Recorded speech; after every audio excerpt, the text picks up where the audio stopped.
ত্রয়োদশ জাতীয় সংসদ নির্বাচনে ভোট দিতে নিরুৎসাহিত করে দিল্লি থেকে সামাজিক যোগাযোগ মাধ্যমে দেয়া শেখ হাসিনার সাম্প্রতিক বক্তব্য ঘিরে চলছে চাপা গুঞ্জন। ফেসবুক খুললেই সামনে আসছে নির্বাচনে অংশ না নিতে ভোটারদের উস্কানিমূলক মন্তব্য।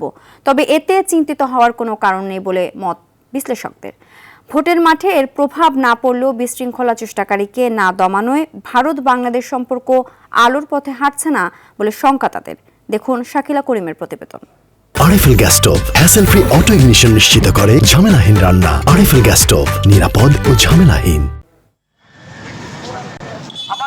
দেশ জুড়ে বইছে নির্বাচনী উৎসবের হাওয়া। প্রচার প্রচারণায় মুখর রাজনীতির মাঠ। নির্বাচন কমিশনের তথ্য অনুযায়ী নিবন্ধিত মোট ৫৯টি রাজনৈতিক দলের মধ্যে ৫১টি এবার প্রতিদ্বন্দ্বিতা করছে। তবে কার্যক্রম নিষিদ্ধ থাকায় ভোটের বাইরে আওয়ামী লীগ।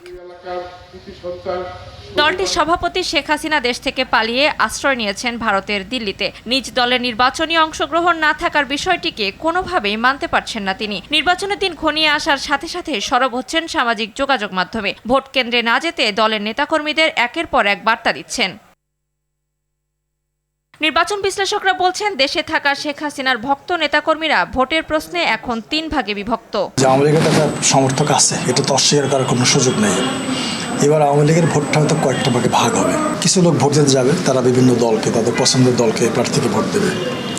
কিছু লোক ভোট কেন্দ্রে গিয়ে যেখানে নো ভোট যেহেতু নাই, সেখানে তো ব্যালটটাকে নষ্ট করে ফেলবে প্রতিবাদ হিসেবে। আবার কিছু লোক ভোট কেন্দ্রেই যাবে না। সো এইভাবে 3টা ভাগে বিভক্ত হবে, অ্যাটলিস্ট 3টা ভাগে বিভক্ত হবে। আসন্ন নির্বাচনে তার বক্তব্য কোনো প্রভাব ফেলবে না বলে মনে করেন তিনি। দলের প্রতি খুব লয়াল, বিশ্বস্ত, তা এটা ঘোষণা স্বাভাবিক, এটা অস্বাভাবিক না। বাট এটা আমার কাছে মনে হয় যে পার্সেন্টেজটা খুব বেশি হবে না, ভোটের পার্সেন্টেজ হয়তো কমে যাবে একটু। আর নিরাপত্তা বিশ্লেষকরা বলছেন, শেখ হাসিনার এই ঔদ্ধত্যপূর্ণ আচরণকে প্রশ্রয় দিয়ে বাংলাদেশের সাথে সম্পর্ক আরও প্রশ্নবিদ্ধ করছে সে দেশের সরকার। সাক্ষাৎকার দিচ্ছে, আপনি একটা ফিজিটিভকে রেখে দিয়েছেন, উনি কনভিক্ট, তার এগেনস্টে একটা রায় হয়েছে।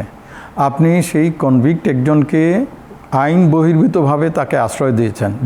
এইটা একটা অপরাধ, আন্তর্জাতিক আইনেও আপনি অপরাধ করছেন। তার উপরে আবার কনভিক্টকে আপনি অ্যালাউ করছেন যে আপনি মিডিয়াতে দেন, সাক্ষাৎকার দেন। এইটা কি দুই দেশের সম্পর্ক উন্নয়নের জন্য ভালো হবে? শেখ হাসিনার নানা বক্তব্যকে কেন্দ্র করে এ পর্যন্ত বেশ কয়েকবার ভারত সরকারের দৃষ্টি আকর্ষণ করেছে বাংলাদেশ। তলব করা হয়েছে ঢাকায় অবস্থানরত ভারতীয় কূটনীতিককেও। তবে সেসবে কোনো গুরুত্ব দেয়নি প্রতিবেশী দেশটির সরকার। শাকিলা করিম, RTV, ঢাকা।